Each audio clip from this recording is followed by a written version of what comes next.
It started out as I was a blood donor for many, many, many years, going back to when I was 16 years old. Gave blood through my teenage years and into my 20s, and then I got involved with giving pheresis and platelets. My name is Matt Newsom, and I was diagnosed in 2009 with hairy cell leukemia.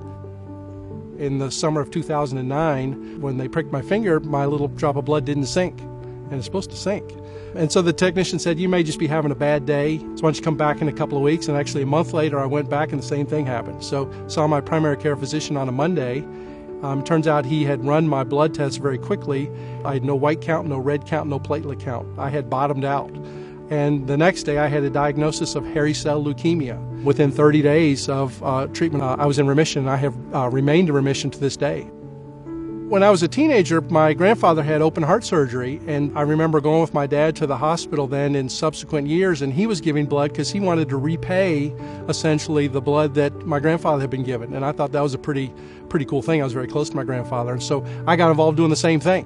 And then when I went off to college, I continued to give blood, and when I moved back to Charlotte in summer of '94, I started to give blood and platelets regularly and continued to do that up until I was diagnosed. And now, unfortunately, I can't do that anymore.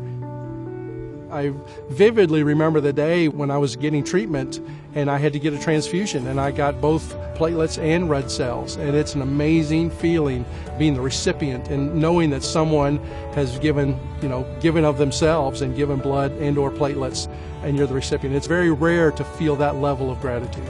Giving blood and platelets, it's not that hard. It takes a little bit of time, but the impact that you can make is just absolutely incredible.